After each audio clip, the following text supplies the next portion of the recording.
Hey everyone, welcome back to The Explainer. In this age of instant messaging, actually receiving a handwritten letter in the mail is just this incredibly rare, truly special experience. So today, we're going to dive right into that lost emotional art of letter writing through our study guide and analysis of the beautiful text, A Daughter's Letter. This is an absolute favorite for examiners, and for good reason. It is literally packed with vivid imagery, cultural touchstones, and this striking contrast between city and village life. So grab your notebooks, get comfortable, and let's get you fully equipped to ace any question on this topic. Okay, to make sure you crush your exam, we've broken this letter down into 5 key themes. Number 1, the background and format of the letter. Number 2, nature and village life. 3, urban versus rural life. 4, culture and the importance of kirtan. And finally, number 5, social commitment and conclusion. Let's jump in. First up, Section 1, the background and format of the letter. Now, if you're going to be writing an informal letter for your exam, you absolutely have to memorize these structural elements. Step 1 is the date, which obviously sets the timeline. Step 2 is that beautiful, really respectful salutation to our mother. And step 3 is the affectionate sign-off at the very end. Look, examiners are specifically looking for these exact markers. Getting these right is honestly the easiest way to secure those foundational format marks before they've even read a single word of your brilliant content. So we know our narrator, Ovi, is writing to her mother from her ancestral village. But here's the thing, she actually speaks to her mother on the phone every single day. So why on earth did she suddenly decide to sit down with pen and paper? Well, the catalyst was this treasure trove of preserved old letters. While she was staying at her grandparents' house, her grandmother was explaining how, back in the day, everyone would eagerly wait for the postman. Just imagine the uncontainable joy of finally receiving a letter from someone you love. Seeing how her grandmother still cherishes and reads those old letters deeply, deeply moved Ovi. She realized she wanted to experience that exact same magic. She wanted the joy of opening up her heart through writing, rather than just doing a quick, routine daily phone call. Moving right along to Section 2, nature and village life. Whenever you're asked to write a descriptive essay for your exam, you need vivid imagery, right?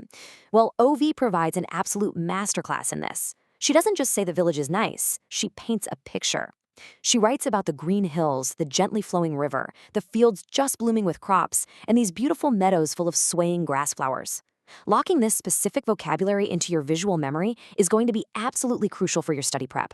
If you get a question asking you to describe Ovi's experience, dropping in these exact sensory details, like the swaying grass flowers or the blooming fields, will immediately elevate your answer.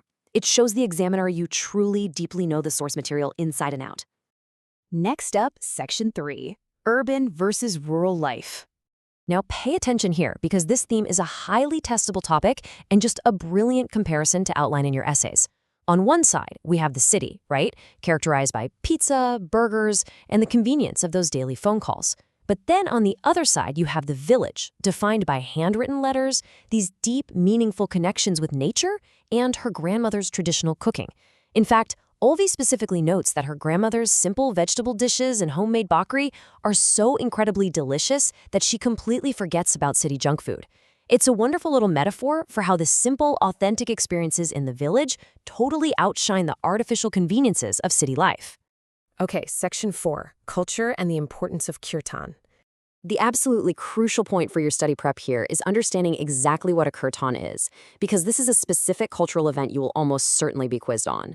According to Ovi's grandfather, it's a beautiful blend of story, poetry, and drama. Honestly, memorize that exact definition. Ovi was just completely mesmerized by this performance. She mentions that she was so engrossed in this unique blend of storytelling and music that she literally didn't even realize how 2 whole hours just flew right by. It perfectly highlights her deep, newfound appreciation for her cultural roots. Which brings us to our final part, Section 5, social commitment and conclusion. This part brilliantly illustrates the strong sense of community in the village. Ovi describes this truly beautiful scene where every single night after dinner, right under the vast open starry sky, her grandfather gathers all the neighborhood children around and tells them stories. It's not just about their own family anymore. It's about enriching the lives of everyone in the community. It's this incredible moment of pure connection, totally free from the distractions of modern screens and city noise. And inspired by that beautiful storytelling tradition, Ovi actually gives her mother 4 very specific action items to wrap up her letter. First, she asks her mom to bring storybooks from Mumbai for the village kids, which is a really wonderful example of her own developing social commitment. Second, she relays her grandmother's request that her mother come and stay for 4 whole days when picking Uvi up at the end of the holidays, rather than just doing a quick rush in and out. Third, she makes sure to send her respectful greetings to her father. And fourth, and this is probably the most important one, she practically begs her mother to reply with a handwritten letter. Why? Because she wants to feel that exact same thrill of the postman arriving that her ancestors felt. So as you continue to prepare for your exams, I really want you to hold on to the emotional core of this text. Because it's not just about memorizing facts for a test, is it? It's about connection, culture, and just slowing down to appreciate the simple things in life. So I'll leave you with this to think about. When was the last time you actually wrote a handwritten letter to your favorite person? Maybe, just maybe, after you absolutely ace this exam, it's time to pick up a pen and find out exactly what that feels like. Best of luck with your studying. You are absolutely going to do great.